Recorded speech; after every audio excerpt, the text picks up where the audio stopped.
Hello सुप्रभात मेरे दोस्तों। वायरिंग का लेक्चर लेके मैं आपके पास आ चुका हूं और दोस्तों ये क्लास आपको बहुत कुछ सिखाना चाहती है, इसलिए आप पूरा दिल लगा के और तैयारी के साथ देखिए दोस्तों। और ये ना सिर्फ आपको आपके एग्ज़ाम के लिए तैयार करेगी बल्कि आपको ये इंटरव्यू के लिए भी तैयार करेगी। तो चलिए दोस्तों आपके कामयाबी की ओर हम आगे बढ़ते हैं।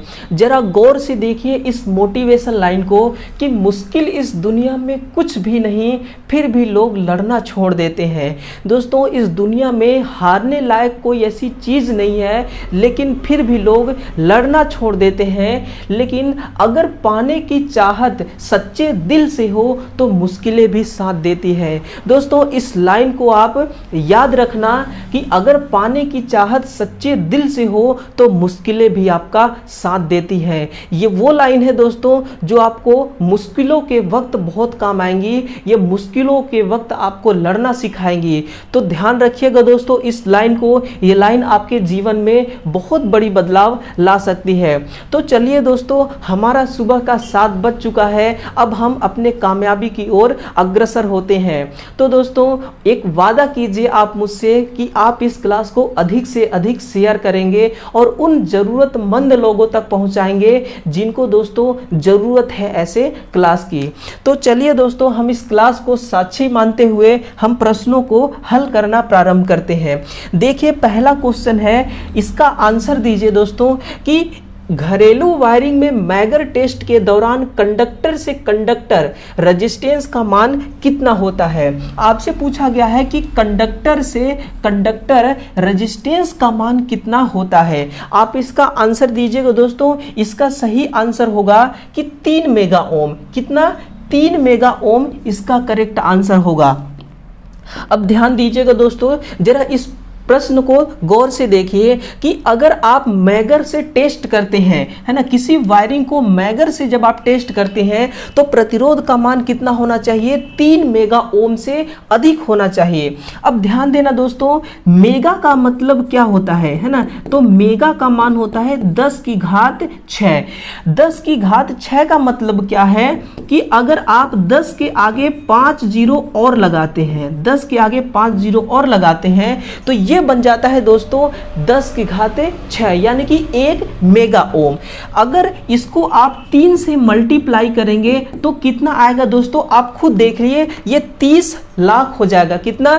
30 लाख। तो 30 लाख ओम से अधिक प्रतिरोध होना चाहिए। ये दोस्तों कौन कहता है? ये कहता है इंडियन इलेक्ट्रिसिटी रूल, IER कहता है कि अगर कंडक्टर और कंडक्टर के बीच प्रतिरोध का मान 30 लाख ओम से अधिक हो तो ही ये वायरिंग का प्रतिरोध सही माना जाएगा, है ना। इस चीज को आप नोट कर लीजिए। अब आप यहां से ये सीखेंगे कि मैगर क्या चीज होती है। दोस्तों मैगर एक ऐसा इलेक्ट्रॉनिक या इलेक्ट्रिक उपकरण है जो केवल किलो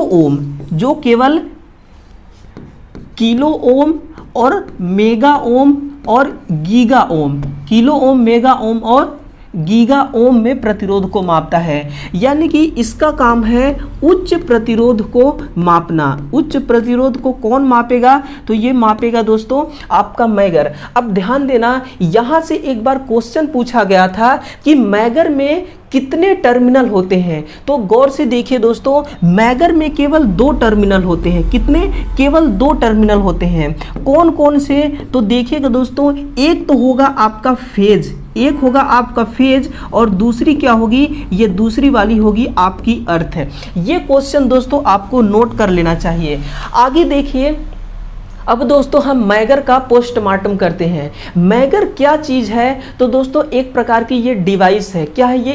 एक प्रकार की डिवाइस है। लेकिन ये जो मैगर है ना, इसके पास, इसके अंदर एक जनरेटर लगी होती है। अगर दोस्तों आपके अंदर ये जानने की इच्छा हो ना कि मैगर के अंदर कौन सी जनरेटर होती है तो दोस्तों कमेंट बॉक्स में जरूर कमेंट कीजिएगा, है ना। अब दोस्तों आपने क्या देखा कि मैगर में 2 टर्मिनल होते हैं। कितने? 2 टर्मिनल। और ये किलो ओम, मेगा ओम और गीगा ओम में प्रतिरोध को मापता है। यानी कि ये कौन से प्रतिरोध को मापता है? तो ध्यान रखना मेरे दोस्तों, ये केवल आईआर प्रतिरोध को मापता है। आईआर प्रतिरोध क्या है? इंसुलेशन रेजिस्टेंस, है ना, ये इंसुलेशन रेजिस्टेंस को मापता है।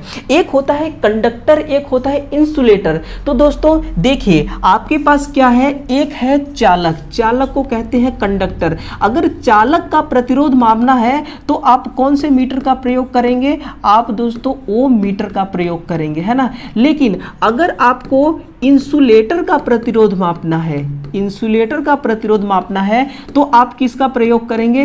तब दोस्तों आपको मैगर का सहारा लेना पड़ेगा। तो ये मैगर का प्रतिरोध मापता है और केवल उच्च प्रतिरोध को मापता है। अब ध्यान से सुनना, जो इसके अंदर जनरेटर लगी होती है दोस्तों, वो लगी होती है परमानेंट, यानी कि अस्थाई चुंबक, अस्थाई चुंबक सिंक्रोनस जनरेटर लगी होती है। अस्थाई चुंबक सिंक्रोनस जनरेटर, इसके अंदर ये जनरेटर फिट होती है। अब दोस्तों इसके बाद इसमें एक पॉइंट और आता है कि ये जो जनरेटर है ये कितने वोल्ट का पावर जनरेट करता है? तो नोट कीजिए, ये 500 वोल्ट का पावर जनरेट करता है। कौन सा जनरेटर है? तो ये दोस्तों ये 500 वोल्ट डीसी जनरेट करता है। क्या? डीसी जनरेट करता है 500 वोल्ट। और दोस्तों इसको 160 आरपीएम पर घुमाया जाता है। कितना? 160 आरपीएम पर घुमाया जाता है। तो ये 500 वोल्ट जनरेट करती है। फिर हम रेजिस्टेंस चेक करने का प्रयोग में लेते हैं इस मैगर को। तो ये रहा दोस्तों इसका पूरा पंचनामा आपके सामने है। आगे क्वेश्चन देखिए, डिस्ट्रीब्यूशन केबल या लाइन से खपतकार के मीटर तक जाने वाली तार को किस नाम से जाना जाता है? बहुत ही इंपॉर्टेंट क्वेश्चन है, देखते रहिए दोस्तों, इस क्लास को छोड़ के जाइएगा नहीं। डिस्ट्रीब्यूशन केबल लाइन से खपतवार, ये खपतवार क्या चीज है? तो ध्यान देना दोस्तों, ये है KWH मीटर। कौन सा? KWH। अगर आपसे कोई पूछ देना कि KWH मीटर क्या है तो आप लिखना किलोवाट हावर मीटर। जो आप अपने घरों में बिजली को खपत करते हैं ना, बिजली को दोस्तों एनर्जी को लॉस करते हैं यूज करके, तो वो kilowatt hour metre kilowatt hour में रीडिंग दिखाता है। ये होती है किलोवाट हावर मीटर। तो मीटर तक जाने वाली तार को किस नाम से जानते हैं? बड़ा इंटरेस्टिंग सवाल है। इसको दोस्तों इसको सर्विस मेंस के नाम से जानते हैं। किसके नाम से? Service mains. सर्विस का मतलब क्या होता है? इसका मतलब होता है दोस्तों सेवा करना, है ना। क्या? सेवा करना। तो ये हमारी सर्विस के लिए ये तार आती है। अब गौर से सुनिएगा, ये क्या है आपके पास? प्राथमिक डिस्ट्रीब्यूटर लाइन। प्राथमिक डिस्ट्रीब्यूटर लाइन किसको कहते हैं? तो अपने नोटबुक में नोट करते रहना दोस्तों कि अगर एक लाइन है जो सब स्टेशन से निकलती है और डिस्ट्रीब्यूशन स्टेशन में जाकर के जुड़ जाती है। कहाँ पे? सब स्टेशन से निकलती है, डिस्ट्रीब्यूशन स्टेशन में जाकर के ये जुड़ जाती है। तो ये कौन सी लाइन कहलाएगी? ये लाइन कहलाएगी आपकी प्राथमिक डिस्ट्रीब्यूटर लाइन, है ना। सब स्टेशन से निकलेगी और डिस्ट्रीब्यूशन स्टेशन में जाकर के ये जुड़ जाएगी। ये कहलाएगी आपकी प्राथमिक डिस्ट्रीब्यूशन लाइन। अब आती है सेकेंडरी वितरण लाइन। किसको कहते हैं? तो गौर से देखिएगा दोस्तों, सेकेंडरी वितरण लाइन उसको कहते हैं जो कि डिस्ट्रीब्यूशन स्टेशन से निकलती है। कहाँ पे? डिस्ट्रीब्यूशन स्टेशन से निकलती है और कहाँ जाकर के ये जुड़ जाएगी? ये जुड़ेगी दोस्तों, ये जुड़ेगी स्टेप डाउन ट्रांसफार्मर में। स्टेप डाउन ट्रांसफार्मर में ये जाकर के जुड़ जाएगी। तो देखना, स्टेप डाउन ट्रांसफार्मर से आगे जो लाइन निकलती है वो कौन सी लाइन होती है? वो सर्विस लाइन होती है। लेकिन स्टेप डाउन ट्रांसफार्मर से पहले की जो लाइन होती है, जो डिस्ट्रीब्यूशन स्टेशन से निकलती है, उसको कहते हैं हम, इसको कहते हैं दोस्तों सेकेंडरी वितरण लाइन। अगला है फीडर लाइन तार। ये कौन सी तार होती है? तो ध्यान देना, जब भी दोस्तों पावर को उत्पन्न किया जाता है। तो पावर कितने वोल्ट में उत्पन्न करते हैं? 11 किलो वोल्ट में पावर उत्पन्न होती है, 11,000 वोल्ट में। लेकिन दोस्तों ये क्या करता है, ट्रांसफर तो किया जा रहा है 765 किलो वोल्ट तक। कितना? 765 किलो वोल्ट तक पावर को ट्रांसमिट किया जा रहा है। तो ये किसके द्वारा संभव है? ये ट्रांसफार्मर के द्वारा संभव है। ये ट्रांसफार्मर के द्वारा संभव है। कौन सा ट्रांसफार्मर? Step up transformer. और दोस्तों गौर से देखिए, ये जो 11,000 है ये कहां पे आपको मिलेगी? ये जनरेटिंग स्टेशन पे मिलेगी। कहां पे? ये मिलेगी जनरेटिंग स्टेशन पर, जनरेटिंग स्टेशन पर मिलेगी। तो जो जनरेटिंग स्टेशन से एक लाइन निकलती है, एक लाइन निकलती है और ये जाके जुड़ती कहाँ पे है? ये स्टेप अप ट्रांसफार्मर में जाके जुड़ती है ना, स्टेप अप ट्रांसफार्मर में जाकर के ये जुड़ जाती है। तो ये जो लाइन निकली हुई है, इस लाइन को आप क्या कहेंगे? ये आपकी फीडर तार है, ये फीडर लाइन वाली तार कहलाएगी, है ना। बड़ा इंटरेस्टिंग क्लास है दोस्तों, आप जरूर देखते रहिए, बहुत कुछ सीखने को आपको मिलेगा। अगला दे रखा है कि सेकेंडरी प्रसारण लाइन तार क्या होती है। तो देखिए दोस्तों, सेकेंडरी प्रसारण लाइन तार उसको कहते हैं जो ग्रिड स्टेशन से निकलती है। कहां से निकलती है? ये दोस्तों निकलती है ग्रिड स्टेशन से निकलती है और ये जाके कहां पे जुड़ती है? ये जाके जुड़ जाती है सब स्टेशन को, सब स्टेशन में जाकर के ये जुड़ जाती है।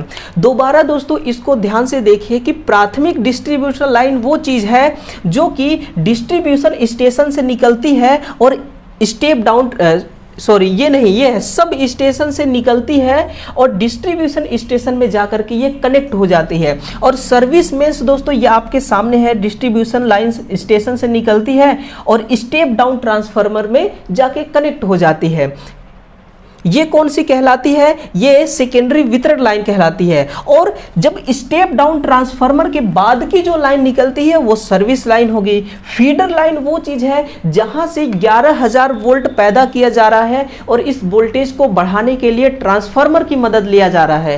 तो जनरेटिंग स्टेशन से लेकर के ये स्टेप अप ट्रांसफार्मर तक की लाइन फीडर लाइन और सेकेंडरी प्रसारण लाइन कहलाती है, जो ग्रिड स्टेशन से निकलती तो है लेकिन जुड़ जाती है जाके सब स्टेशन में। तो ये दोस्तों इसका पूरा पंचनामा आपके सामने है, देखते रहिए दोस्तों और इन प्रश्नों को नोट करते रहिए अपने नोटबुक के अंदर। तो देखिए दोस्तों, अब मैं आपको इस प्रश्न से रूबरू कराऊंगा। क्वेश्चन नंबर 3 है कि भारतीय विद्युत नियम के अनुसार किसी लाइट सर्किट का कुल लोड कितना होता है? किसी लाइट सर्किट का कुल लोड कितना होता है?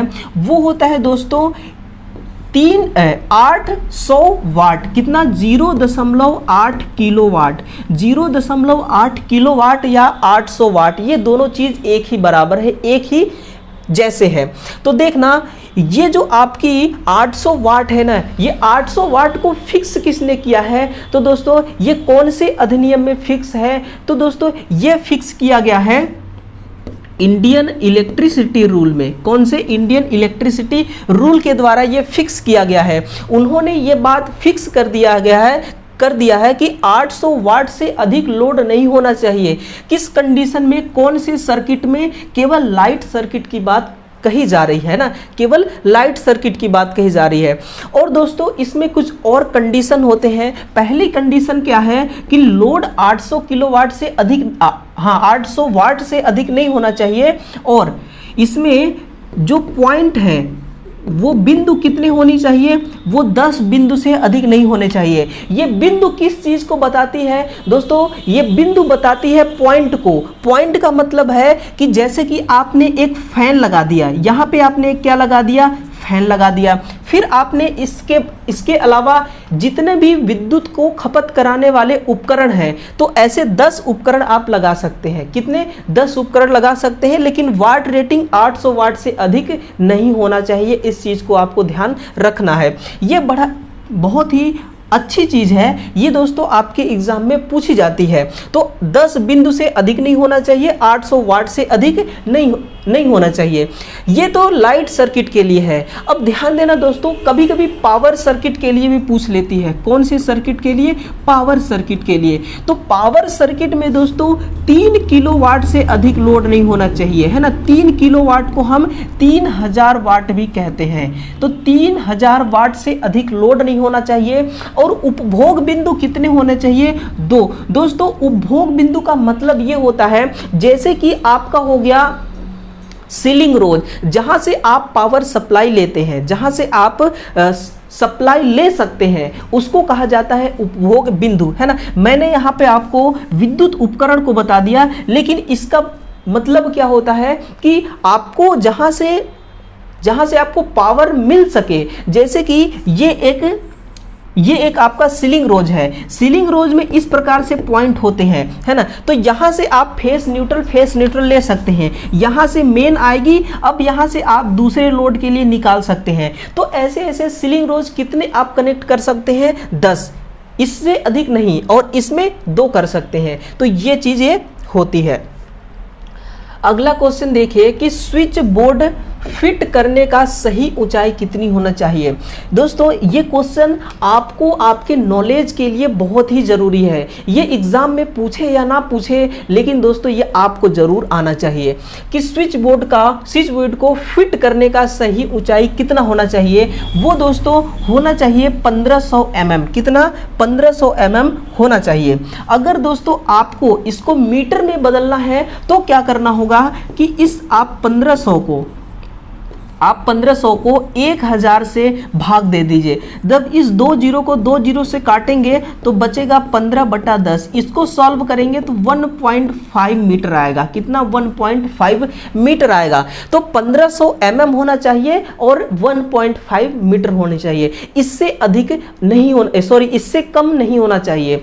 अब ध्यान देना, जब भी दोस्तों इसके हाइट को डिफाइन किया गया, इसके हाइट को दोस्तों स्टैंडर्ड बना गया, तो उन्होंने ये सोचा कि हाइट इतना होना चाहिए कि एक अनजान बच्चा उसको ना छू सके, बोर्ड तक उसका हाथ ना पहुंच सके।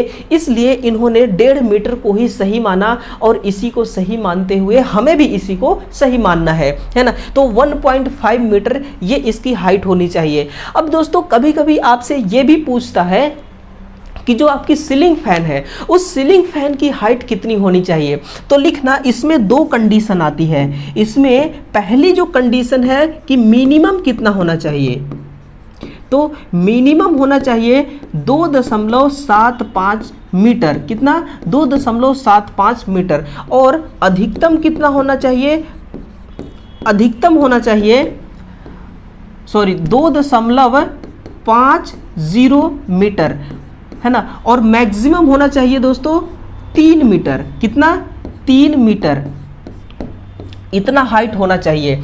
आप इसको ये भी समझ सकते हैं 2.75 मीटर। 2.75 मीटर ये कम से कम होना चाहिए और अधिक से अधिक 3 मीटर होना चाहिए। इससे अधिक नहीं होना चाहिए। अगर इससे अधिक हाइट पे रखते हैं तो दोस्तों फैन से जो हवा निकल रही है ना, वो हवा पूरा नीचे नहीं आ पाएगी, है ना। हवा पूरा नीचे आना चाहिए, इसलिए ये हाइट बहुत ही सूटेबल हाइट है। अधिकतम होना चाहिए 3 मीटर और कम से कम 2.75 मीटर।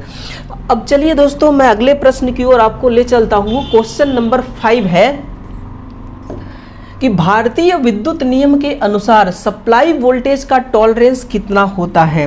देखिए ये टॉलरेंस होता है दोस्तों ±5%। कितना? ±5%। लेकिन ये कौन से फेज की बात कर रहा है? तो दोस्तों ये सिंगल फेज की बात कर रहा है। किसकी? ये सिंगल फेज की बात कर रहा है, जिसमें हम मानते हैं 230 वोल्ट से लेकर 250 वोल्ट की सप्लाई मानते हैं। उस सप्लाई के बारे में बात कर रहा है। अब देखना गौर से दोस्तों, अगर हम 250 वोल्ट ले, सिंगल फेज में 250 वोल्ट लें और 250 वोल्ट का 5% निकालें तो कितना आता है?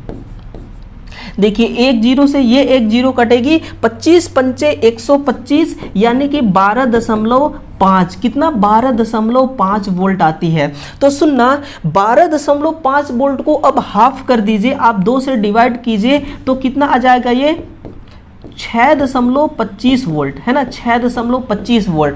तो जो आपकी ये वोल्टेज का मान है 230 वोल्ट, इस 230 वोल्ट में से आप 6.25 वोल्ट अगर घट जाती है तो भी कोई दिक्कत नहीं है, और इतना वोल्टेज 250 में से इतना वोल्टेज बढ़ जाती है तो भी कोई दिक्कत नहीं है। दोस्तों आप समझिए टॉलरेंस का मतलब यहाँ किससे है, टॉलरेंस का मतलब क्या है। देखिए ये एक ट्रांसफार्मर है, ये क्या है, एक है ट्रांसफार्मर है ना, और यहाँ पे है दोस्तों आपका एक घर, ये है ट्रांसफार्मर और ये चीज है घर। यहाँ से जो तार निकलती है पहले कहाँ जाती है, यहाँ से जो तार निकलेगी वो सबसे पहले जाएगी दोस्तों पोल पे, कहाँ पे, टावर लाइन पे जाएगी। फिर टावर लाइन से आप इसको अपने घर पे ले जाते हैं, आप इसको अपने घर पे ले जाते हैं। तो देखिए यहां से यहां तक किसका प्रयोग किया गया, एक कंडक्टर का प्रयोग किया गया। और सुनना जो कंडक्टर होता है ना उसमें प्रतिरोध भी होती है, क्या होती है, प्रतिरोध होती है।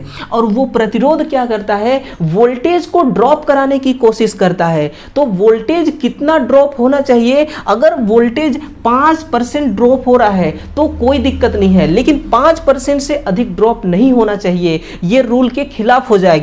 तो इसका मतलब टॉलरेंस का मतलब ये होता है कि वोल्टेज ड्रॉप 5% से कम नहीं होना चाहिए और ना ही अधिक होना चाहिए। अगर 5% से कम होती है दोस्तों बहुत अच्छी बात है, ये तो हम भी चाहते हैं, लेकिन अधिक नहीं होना चाहिए। फिर है ये दोस्तों 12.5 वोल्ट है, ये 3 फेज सप्लाई के लिए, किसके लिए, ये है 3 फेज की सप्लाई के लिए, ये है 3 फेज की सप्लाई के लिए। तो देखना जब आप 3 फेज सप्लाई में जो 415 वोल्ट होता है, जब आप 12.5 वोल्ट इसको निकालेंगे दोस्तों तो ये आता है लगभग आता है दोस्तों 52 वोल्ट, कितना, 52 वोल्ट। तो देखिए जब 415 वोल्ट में आप 52 वोल्ट घटा दीजिए, जितना वोल्टेज घटने के बाद प्राप्त होगा वही होगा दोस्तों इसका टॉलरेंस, यानी कि उससे अधिक नहीं घटना चाहिए 3 फेज में। अगर उससे अधिक घटता है तो इंडियन इलेक्ट्रिसिटी रूल के खिलाफ होगा, है ना। आपको चार्ज देना पड़ेगा, आपके मतलब कि आपको चार्ज देना पड़ेगा, पेनाल्टी देनी पड़ेगी, है ना। इस चीज को आपको ध्यान रखना है और इस रूल को आपको फॉलो करना है। और देखिए जब हम फ्रीक्वेंसी के मान को पढ़ते हैं तो दोस्तों वो कितना होता है, 3%, है ना। फ्रीक्वेंसी कितनी होती है, 3%। तो देखिए जो 50 हर्ट्ज की फ्रीक्वेंसी है ना, फ्रीक्वेंसी ही एक ऐसी चीज है जो ना ही सिंगल फेज में चेंज होती है और ना ही 3 फेज में, ये एक बराबर होती है। तो 3% से अधिक दोस्तों ये डाउन नहीं होना चाहिए और ना ही 3% से बढ़ना चाहिए। तो ये चीज है दोस्तों, इस चीज को आप नोट करते रहिए। चलिए दोस्तों अगला प्रश्न की ओर चलते हैं कि घरेलू वायरिंग में मैगर टेस्ट के दौरान कंडक्टर तथा अर्थ तार के बीच प्रतिरोध का मान कितना दर्शाता है। ये चीज आप ध्यान दीजिए कि मैगर से ही आप माप रहे हैं, लेकिन इस बार माप रहे हैं कंडक्टर और अर्थ तार के बीच। तो वो कितना होना चाहिए, वो होना चाहिए दोस्तों 1 मेगा ओम। कितना, 1 मेगा ओम होना चाहिए, 1 मेगा ओम से कम होना चाहिए। तो ये इसका करेक्ट आंसर है कि कंडक्टर और अर्थ के बीच अगर आप मैगर से मापते हैं तो 1 मेगा ओम से कम होना चाहिए, है ना। ये चीज आप ध्यान रखिए, 1 मेगा ओम। अगला क्वेश्चन देखिए, क्वेश्चन नंबर 7 है कि किसी इलेक्ट्रिकल इंस्टॉलेशन की लीकेज करंट उसके फुल लोड करंट का कितना होना चाहिए। तो इसका सही आंसर है दोस्तों 1/5000वें भाग तक, 1/5000वें भाग से अधिक नहीं होना चाहिए। अगर 1/5000वें भाग तक हो रहा है तो ठीक है, इससे अधिक नहीं होना चाहिए। अब समझना कि ये जो लीकेज करंट है ना, ये किस चीज को बता रहा है। लीकेज करंट, सुनना मेरी बात को गौर से दोस्तों, कि जो फुल लोड करंट है, मान लीजिए कि आप आपके पास एक उपकरण है, एक ऐसा उपकरण है, मान के चलिए आपके पास एक मोटर है, वो फुल लोड पे कितना करंट लेती है, वो 5 एम्पियर करंट लेती है। कितना? 5 एम्पियर करंट लेती है। तो आप बताइए कि इस फुल लोड करंट का, इस 5 एम्पियर करंट का लीकेज करंट कितना होना चाहिए? 1/5000वें भाग तक। इसको जब आप सॉल्व करेंगे दोस्तों तो 0.001 आता है। कितना? 0.001 एम्पियर करंट, यानी कि 5 एम्पियर में से 0.001 एम्पियर करंट अगर लीकेज हो जाती है तो भी कोई दिक्कत नहीं है, लेकिन इससे अधिक लीकेज नहीं होना चाहिए। हम तो चाहते हैं कि लीकेज करंट 0 हो, लेकिन दोस्तों ऐसा पॉसिबल नहीं है। लीकेज तो कुछ ना कुछ जरूर होएगा। तो कितना हो रहा है? 0.001 एम्पियर का करंट लीकेज हो रही है। अगर 5 एम्पियर आपका फुल लोड पे करंट ले रही है मोटर उस कंडीशन में, तो इस चीज को आप ध्यान रखना है ना। ये चीज होती है लीकेज करंट।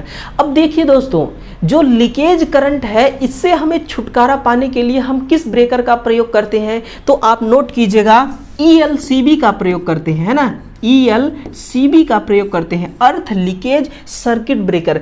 ये लीकेज करंट को अर्थ कर देती है और ये एक प्रकार का ब्रेकर है। क्या है? ये एक प्रकार का ब्रेकर है। और दोस्तों ये बहुत संवेदनशील ब्रेकर है। ये 100 मिली एम्पियर पर, कितना? 100 मिली एम्पियर पर ये प्रचालित हो जाती है। कितना? 100 मिली एम्पियर पर ये प्रचालित हो जाती है, जो कि बहुत कम होती है। 100 मिली एम्पियर, मिली का मान कितना होता है? तो मिली का मान होता है 10⁻³ इतना कम एम्पियर करंट से ही ये लीकेज हो, यानी कि 0.01 एम्पियर करंट लीकेज होगी तो दोस्तों ये तुरंत ऑन हो जाएगी और सर्किट को ब्रेक कराएगी। ब्रेक नहीं, ये इसको ग्राउंड कर देगी। जो लीकेज करंट है उसको ये ग्राउंड कर देगी, अंडरग्राउंड कर देगी। अगला क्वेश्चन है कि PVC 3/22 साइज वाली कॉपर का केबल स्वयं से कितने एम्पियर का करंट को पास होने देगा? बहुत ही मानक मान है दोस्तों, स्टैंडर्ड आंकड़ा है, आप इसको ध्यान रखना। इस मानक मान को 15 एम्पियर का करंट ये पास होने देगा अपने में से, है ना। अगला प्रश्न देखिए कि 3 फेज उपकरणों में कितने परत वाली अर्थिंग की आवश्यकता पड़ती है? ये दोस्तों ये डबल लेयर वाली अर्थिंग की आवश्यकता पड़ती है। ये डबल लेयर वाली अर्थिंग की जरूरत होती है। देखिए दोस्तों, ये किस प्रकार से डबल लेयर अर्थिंग किया जाता है? देखिए, आपका मान लीजिए कि कोई उपकरण है। ये मान लीजिए दोस्तों ये एक मोटर है। ये क्या है? एक मोटर है। ये एक मोटर है और इस मोटर में आपको सप्लाई देना है। इस मोटर में क्या करना है? आपको सप्लाई देना है। तो जब आप इस मोटर में सप्लाई देंगे तो जो ट्रांसफार्मर से करंट आ रही है, ट्रांसफार्मर से जो पावर आ रही है, उस पावर को डायरेक्ट ला के तो इस मोटर में देंगे नहीं। पहले कहाँ लाएंगे? पहले लाएंगे दोस्तों उसको बोर्ड तक। बोर्ड के बाद में फिर आप इसको देंगे डिस्ट्रीब्यूशन बोर्ड के बाद इसको देंगे फिर आप मोटर को। तो देखिए किस प्रकार से डबल लेयर वायरिंग होती है। आप मान के चलिए कि बोर्ड से जो आपकी पावर आ रही है वो कौन कौन सी आ रही है? R face, Y face, B face और न्यूट्रल, 3 फेज की मोटर है। तो आप देखना, ये जो आपकी न्यूट्रल वाली तार आ रही है, ये न्यूट्रल वाली तार को दोस्तों ट्रांसफार्मर में ही ग्राउंड किया गया है। क्या किया गया है? ट्रांसफार्मर में ही ग्राउंड किया गया है। जो ट्रांसफार्मर स्टेप डाउन होती है, जहां से हम लोड लेते हैं, जहां से हम अपना लोड कनेक्ट करते हैं, वो दोस्तों स्टार में कनेक्ट होती है वो वाइंडिंग, है ना। तो इस प्रकार से कनेक्ट होती है। तो वो क्या करते हैं? एक अर्थिंग तार की मदद से यहीं से दोस्तों न्यूट्रल निकाल के यहीं से इसको ग्राउंड भी कर देते हैं।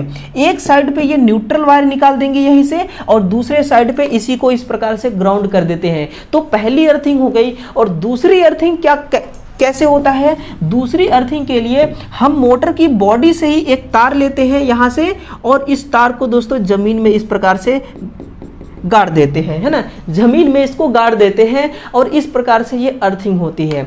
लेकिन ये किया क्यों जाता है? इसको सुनना कि अगर किसी कंडीशन में आप मान के चलिए कि आपको मोटर स्टार्ट करने जाना है, आप मोटर को स्टार्ट करते हैं और मोटर की कंडीशन को चेक करने के लिए मोटर में आप हाथ लगाते हैं, इस चीज को चेक करने के लिए कि मोटर चालू करते ही कहीं ओवर हीटिंग तो नहीं हो रही है, तो आप इसको हाथ लगाते हैं। अब आपको थोड़ी पता कि इसमें करंट लीकेज हो रहा है, तो उस कंडीशन में आपको बहुत बड़ा दोस्तों खतरा का सामना करना पड़ सकता है। तो क्या करेंगे हम कि बॉडी अर्थिंग दे देंगे, तो जो करंट है ना वो बॉडी अर्थिंग के द्वारा पास हो जाएगा। अब बॉडी अर्थिंग के द्वारा पास क्यों होगा, हम भी छू रहे हैं, हमारे शरीर में जो ब्लड है वो भी तो एक कंडक्टर की तरह काम करता है। तो ये जब कंडक्टर की तरह काम करता है तो करंट हमारे बॉडी से भी पास होना चाहिए, लेकिन ऐसा नहीं होता है। क्यों?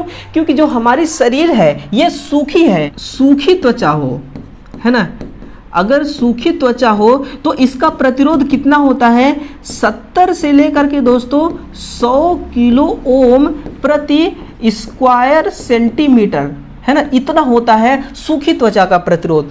तो आप बताइए करंट उसी रास्ता को ना अपनाएगा जिसमें प्रतिरोध का मान बहुत कम है। इसके पास हमने क्या कर दिया है, इसमें दोस्तों मिर्च मसाला नमक वमक सब कुछ डाल के इसके इलेक्ट्रोड का प्रतिरोध हमने कम कर दिए हैं। इस तार में प्रतिरोध का मान बहुत कम है, लेकिन हमारे बॉडी में प्रतिरोध का मान 70 किलो ओम से 100 किलो ओम के बीच है। तो करंट कहाँ जाएगी, करंट दोस्तों हमारी बॉडी से ना आकर के इस तार में होकर के ये ग्राउंड होने की कोशिश करेगी।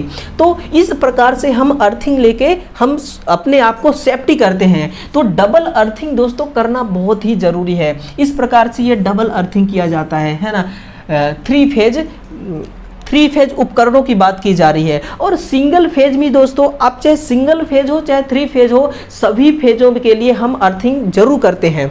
अर्थिंग करने का दोस्तों उद्देश्य एक ही है कि खतरों से बचना।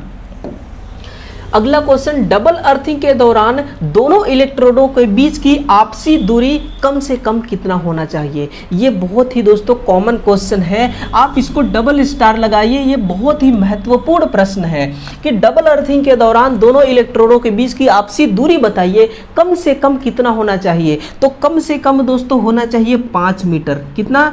5 मीटर होना चाहिए। अगर एक इलेक्ट्रोड यहाँ पे है और दूसरी इलेक्ट्रोड यहाँ पे है, इनके बीच की दूरी कितना होना चाहिए? 5 मीटर होना ही चाहिए। अब सुनिए, अगर आपको यह कह दिया जाए कि आपके पास 3 अर्थिंग है, तो कौन से क्रम में इसको कनेक्ट करेंगे आप? तो आप ध्यान रखना, आप उनको हमेशा समांतर क्रम में ही कनेक्ट करेंगे। अगर आप पूछेंगे ऐसा क्यों, तो आपने पढ़ा होगा कि प्रतिरोध दोस्तों हमेशा सीरीज क्रम में बढ़ जाता है और हमें अर्थिंग का प्रतिरोध हमें कम करना है। अगर सीरीज में जोड़ देंगे तो दोस्तों काम बिगड़ जाएगी, इसलिए हमेशा समांतर में ही जोड़ना चाहिए ताकि इसमें प्रतिरोध का मान कम से कम हो सके। और दूरी दोस्तों आपके सामने है 5 मीटर।